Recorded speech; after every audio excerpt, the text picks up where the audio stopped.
Cette nuit-là, ce ne sont pas les projecteurs d'un plateau qui ont traqué Denise Richard, mais la lueur crue des notifications qui s'allumaient sur un téléphone posé entre deux respirations. Un nom apparaît, revient, persiste. Un autre visage, celui d'un homme forgé par la discipline et le désert, s'invite entre eux comme un courant d'air froid qui entr'ouvre une porte. Au petit matin, le silence n'est plus le même. Il a la forme d'une promesse brisée. Pourquoi l'amour, si lumineux au début, trouve-t-il toujours un interstice par où la nuit s'infiltre? Comment un couple, soudé par 6 années d'images publiques et de serments privés, arrive-t-il à ce point où l'on dresse la main pour jurer non plus fidélité mais vérité devant un tribunal? En juillet 2025, Aaron Pfeifers a déposé une demande de divorce, parlant de « irrémédiable différend », la formule légale qui dit tout et ne dit rien. Les papiers mentionnent une date de séparation, un inventaire de biens, des gestes administratifs qui tentent de contenir une tempête intime. Mais derrière ces lignes froides, un mot brûle, trahison. Car bientôt, dans la presse à sensation et sur les réseaux, s'ébruite l'allégation d'une liaison entre Denise Richards et Rudy Reyes, l'ex-militaire devenu instructeur dans l'émission Special Force, World's Toughest Test, une accusation portée, dit-on, par l'époux en instance de départ, et que chacun conteste à sa mesure, preuve à la main ou silence aux lèvres. Selon des documents judiciaires obtenus par la presse, le dépôt de la requête remonte au 7 juillet 2025. Quant aux soupçons d'infidélité, ils relèvent encore du champ des allégations, rapportées et débattues, non jugées. Et si, pour comprendre, il fallait revenir en arrière, là où tout commence, bien avant les hashtags, au pays de l'enfance et des premiers rêves,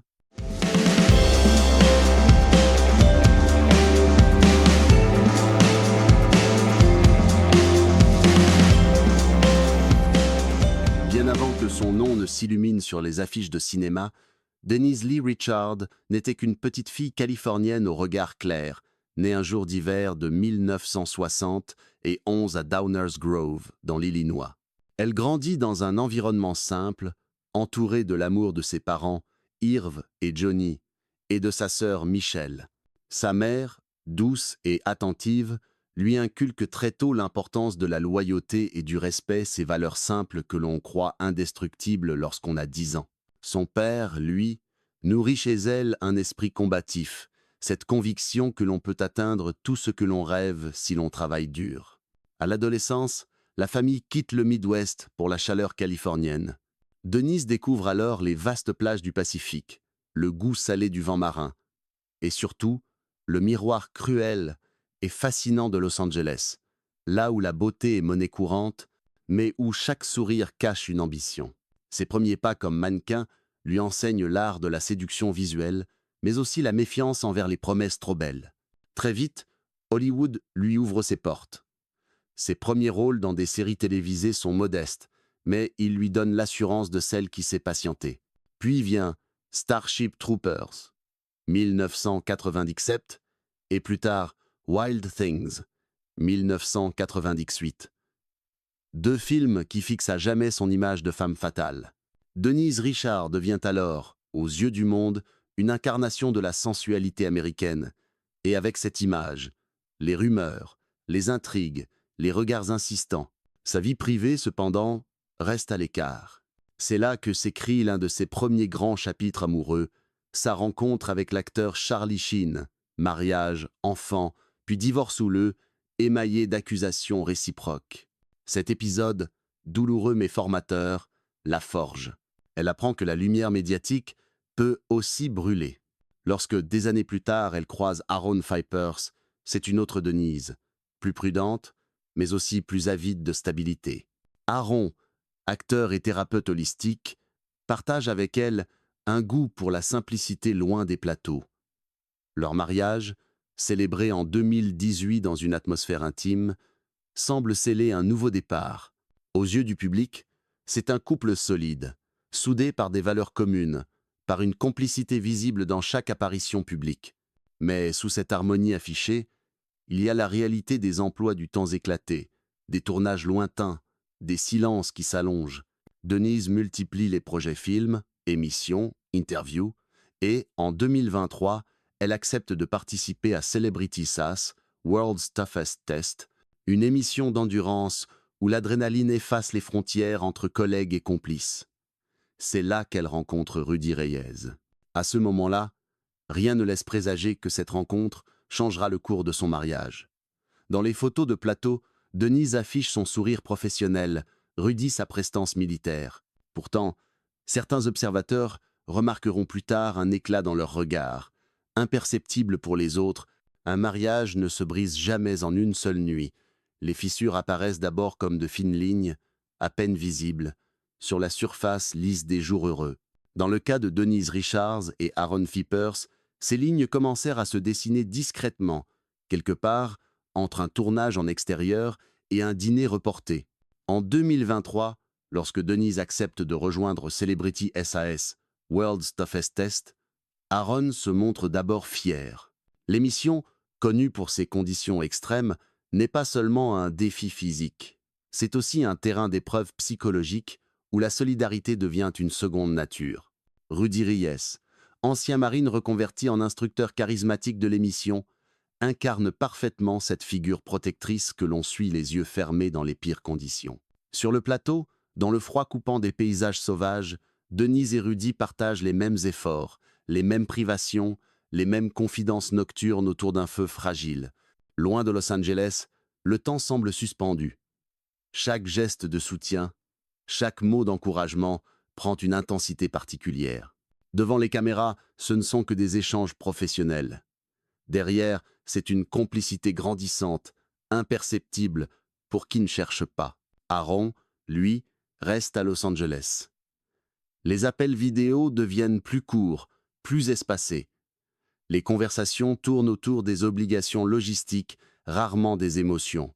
Quand Denise revient, le tournage derrière elle, il y a d'abord la joie des retrouvailles, mais aussi une distance subtile, comme si une partie d'elle était restée là, bas, dans un décor de survie et de confidence. Les premières rumeurs circulent dans les couloirs de la production. Rien de concret, juste des murmures sur une proximité entre l'actrice et l'instructeur. Denise les balaie d'un rire, Aaron veut la croire. Pourtant, au fil des semaines, certains comportements le troublent. Un téléphone souvent retourné sur la table, un sourire soudain en lisant un message, une réticence à parler de l'émission. Puis vient cette soirée où Aaron, seul à la maison, aperçoit l'écran du téléphone de Denise s'illuminer. Un nom, Rudy, s'affiche. Ce n'est pas un appel, juste une notification. Un message bref, suivi d'un autre. Rien de compromettant en apparence, mais assez pour que le doute s'installe. Le doute, une fois entré, ne repart plus. Il s'installe dans chaque silence, chaque geste retardé, chaque absence prolongée. Aaron commence à observer davantage. Les réponses rapides lorsqu'elle est seule, l'effacement immédiat de certaines conversations. Un soir, après une dispute, Denise promet de mettre fin à tout contact, en dehors du travail. Aaron veut croire à cette promesse. Mais croire, c'est aussi se préparer à être déçu. Et dans les semaines qui suivent, une découverte viendra transformer ce doute en certitude du moins, pour lui. Il existe un moment, dans chaque histoire qui se délite, où la gravité l'emporte. Tout ce qui était encore suspendu bascule dans la chute.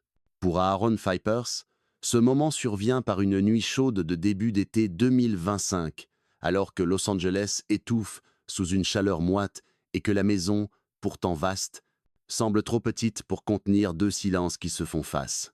Sur la table basse, le téléphone de Denise vibre. Aaron, assis à quelques pas, voit s'afficher un prénom qu'il connaît désormais trop bien. Rudy. Ce n'est pas l'écran d'accueil cette fois, mais une conversation ouverte, laissée par inadvertance. Les mots ne sont pas explicites, quelques phrases courtes, un ton léger, des allusions à des souvenirs partagés lors du tournage. Pourtant, pour un mari qui croyait à une promesse de rupture de contact, c'est une trahison claire. Leurs voix se heurtent dans le salon. Denise nie une liaison physique, parle d'amitié mal comprise, d'une solidarité née dans des conditions extrêmes. Aaron, lui, entend autre chose, une intimité réservée, des secrets partagés avec un autre. La discussion devient dispute, la dispute devient fracture. Dans les jours qui suivent, Aaron consulte un avocat. Le 7 juillet 2025, il dépose officiellement une demande de divorce, évoquant des différends irréconciliables. Dans les documents, il n'écrit pas le nom de Rudy Reyes, mais lors de conversations avec des proches dont certaines finissent par filtrer dans la presse, il parle de messages, de promesses non tenues, de liens entretenus malgré ses objections. La nouvelle fuitera d'abord par un tabloïd, puis se propagera comme une traînée de poudre. Les titres jouent sur l'effet de choc. Denise Richard accusée d'une liaison secrète avec un instructeur de télé-réalité, Aaron Pfeiffer rompt après 6 ans de mariage. Sur les réseaux sociaux, les internautes se divisent. Certains défendent Denise, rappelant qu'aucune preuve tangible n'a été montrée. D'autres la jugent sans appel, brandissant des captures d'écran supposées prouver la proximité entre elle et Rudy. Rudy Reyes, de son côté, reste discret.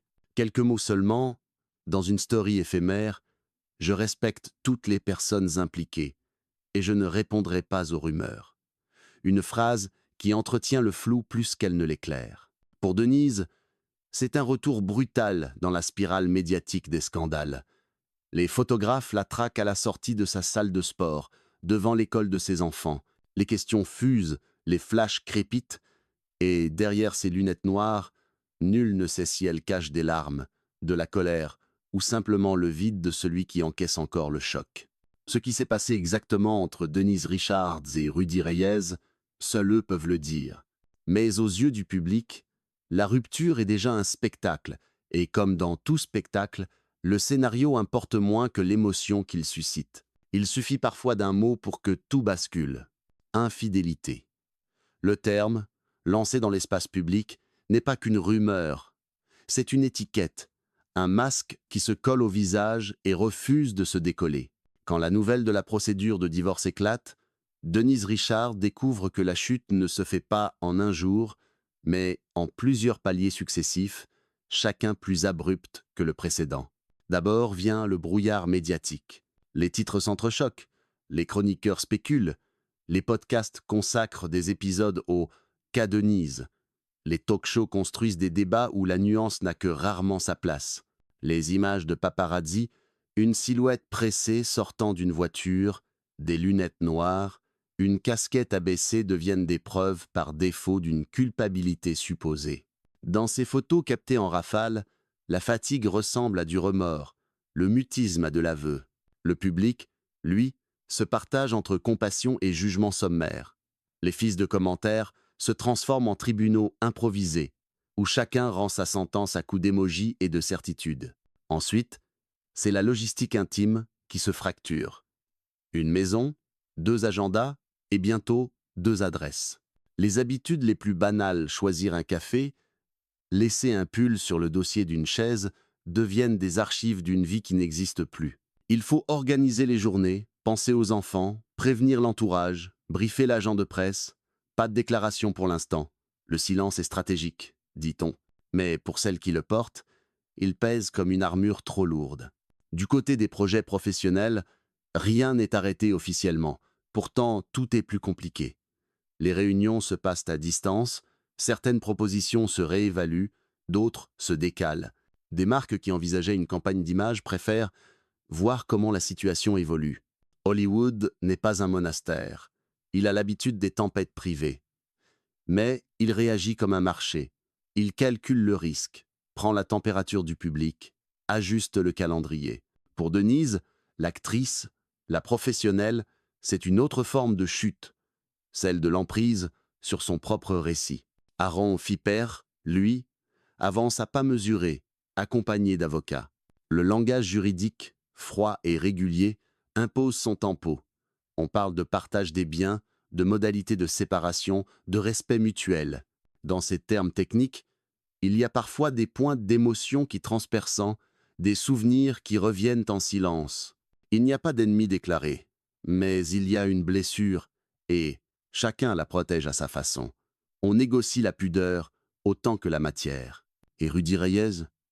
Sa présence dans l'ouragan est paradoxale, centrale dans les discussions, latérale dans les faits. Quelques mots, au mieux, quelques précautions verbales, puis le retrait. Sa figure devient une projection sur laquelle on accroche tout et son contraire. Charisme, tentation, malentendu, amitié, complicité. Le public n'aime pas les zones grises. Il réclame un roman clair, avec un coupable et une victime. Mais la vie, souvent, refuse ce confort. Pour Denise, le plus difficile commence là, dans la gestion de l'image intérieure. Comment se regarder sans se réduire au rôle, écrit par les autres. Le matin, elle enfile sa tenue de sport, noue ses cheveux, choisit la playlist qui frappe plus fort que les pensées. Elle s'efforce de retrouver des rituels de discipline, boire de l'eau, marcher longtemps, appeler une amie à heure fixe, ouvrir un scénario et souligner en couleur. Chaque geste n'annule rien, mais empêche la chute de devenir un gouffre. Viennent ensuite les conversations nécessaires. Avec les enfants, d'abord, expliquer sans accuser, protéger sans mentir. Dire que deux adultes peuvent s'aimer et parfois ne plus savoir comment se parler. Dire que l'amour ne s'efface pas, il change de forme. Ce sont des phrases qu'on prononce doucement, qui se déposent comme de la neige et dont on espère qu'elles fondront sans laisser de flaques trop froides. Sur les réseaux sociaux, Denise hésite. Publier, se taire, liker une photo de travail, partager un souvenir de tournage, chaque geste est interprété. Elle finit par choisir la parcimonie. Des images professionnelles, des légendes neutres, un cœur discret au lieu d'un paragraphe. Non par faiblesse, mais par stratégie. La reconquête d'une image passe souvent par l'économie des mots. Dans l'ombre, il y a aussi la valse des conseils. Un publiciste propose un entretien exclusif pour reprendre la main. Un ami intime suggère le contraire. Laisse passer l'orage. Un producteur, pragmatique, invite à recentrer sur le travail. Denise écoute, remercie, trie. Elle sait qu'on ne répare pas une histoire avec un plan de communication. On la réécrit, peut-être, mais sur la durée, ligne après ligne. Puis il y a la vulnérabilité physique. Le sommeil haché, les repas sautés, le cœur qui s'emballe sans raison. Elle consulte, respire, s'astreint à des exercices. Le corps a sa propre vérité. Pour continuer à tenir, il réclame des gestes simples, des heures régulières, des forêts, parfois, où l'on peut marcher sans être reconnu. Dans ces moments-là, loin des caméras, Denise retrouve une forme de gravité calme, une acceptation du réel, non comme une punition, mais comme une matière à modeler. Au fil des semaines, la tempête médiatique perd un peu de sa vigueur. D'autres histoires réclament la lumière. La sienne, pourtant, n'est pas close. Une procédure suit son cours, des cœurs apprennent à battre autrement, des projets se recomposent. Parfois, elle repense à l'émission d'endurance, à ces épreuves où l'on trempe dans l'eau glacée avant de courir à perdre haleine. Elle se dit que la célébrité est une autre forme de SAS, un camp où l'on teste la résistance, la solitude, la capacité à tenir. La chute, finalement, n'a pas la forme d'un crash spectaculaire, mais d'une décantation. Ce qui tenait par l'habitude tombe, ce qui tient par l'essentiel reste. Et dans ce filtre sévère, Denise distingue encore des appuis, un métier qu'elle connaît, des amis qui répondent, une famille qui se réorganise, une identité qui ne se résume pas à un hashtag. Elle sait que la confiance se reconstruit lentement, d'abord avec soi-même, ensuite peut-être avec le monde. Car ce qu'on perd, lorsque la confiance se brise, n'est pas seulement un partenaire. C'est une version de soi, celle qui croyait à l'imperméabilité des serments. Ce deuil-là est intime, plus silencieux que toutes les unes.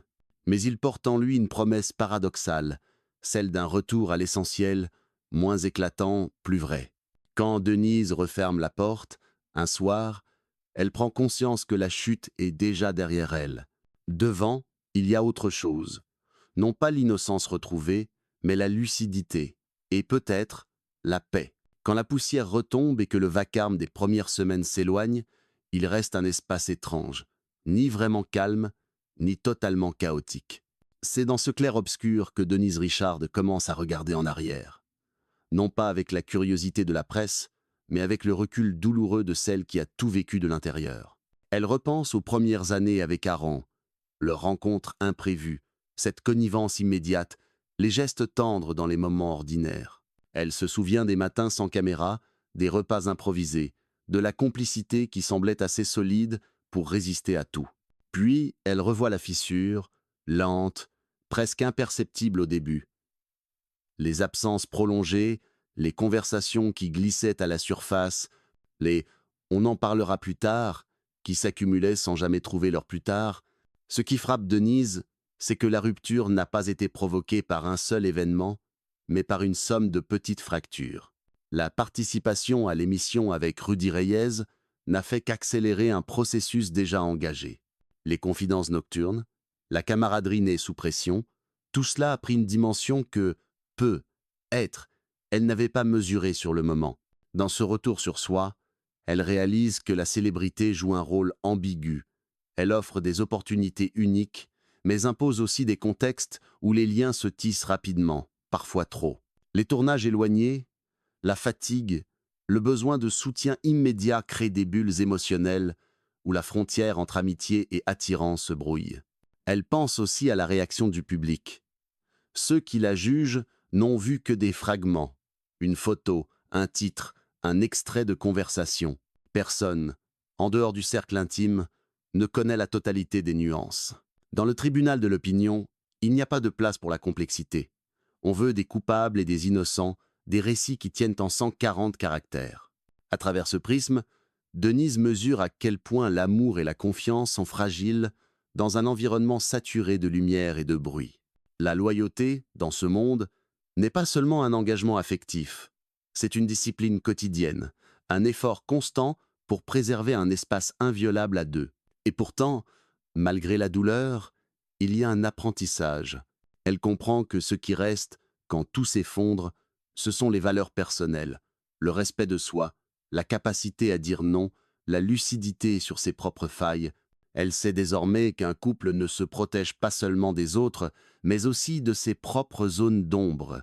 Enfin, Denise regarde au-delà de son histoire pour y voir un motif plus large, celui des amours hollywoodiennes qui s'embrassent vite et se consumant tout aussi rapidement. Les décors changent, les noms diffèrent, mais la mécanique reste la même. Rencontres intenses, vie sous pression, tentations multiples, puis ruptures amplifiées par les médias.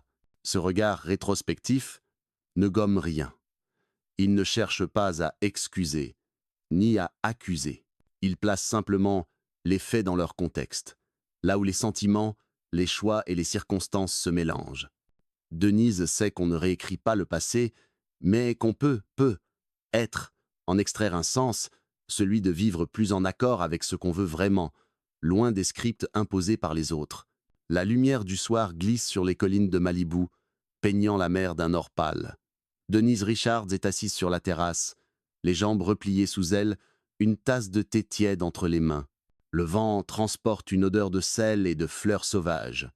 Au loin, on entend le ressac régulier, comme une respiration ancienne. Ici, il n'y a pas de caméra, pas de questions, pas de phrases coupées en titre-choc. Juste le ciel qui s'assombrit lentement et la sensation étrange d'être encore debout après une tempête. Elle repense à ces derniers mois comme à un film dont elle aurait été à la fois l'héroïne et la spectatrice impuissante. Les scènes se succèdent. L'éclat d'un sourire sous les projecteurs, le murmure d'une confidence échangée loin des micros, le claquement sec d'une porte, les éclats de voix qui se perdent dans un couloir.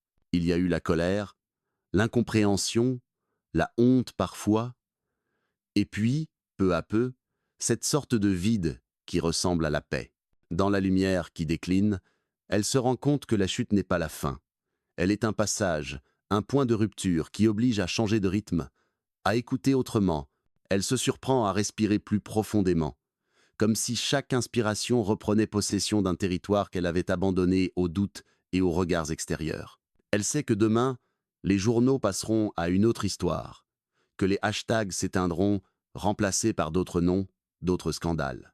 Mais il restera toujours, quelque part sur Internet, une trace de ces jours où sa vie privée est devenue un spectacle public. Elle a fait la paix avec cette idée. On ne peut pas effacer, seulement écrire la suite. Son téléphone est là, posé à côté d'elle, pas de message de Rudy, pas de notification incessante. Elle a réduit le bruit volontairement, choisi de filtrer ce qui entre, dans son espace. C'est un apprentissage tardif mais essentiel. Protéger le calme comme on protège un secret précieux. Elle pense à Aaron, à ce qu'ils ont partagé, à ce qui s'est brisé. Il y a une mélancolie douce dans ce souvenir, pas de rancune ouverte. Peut être que quelque part, ils se souviendront tous les deux des bons moments plus que des cris. Un rayon de lumière persiste encore sur l'horizon.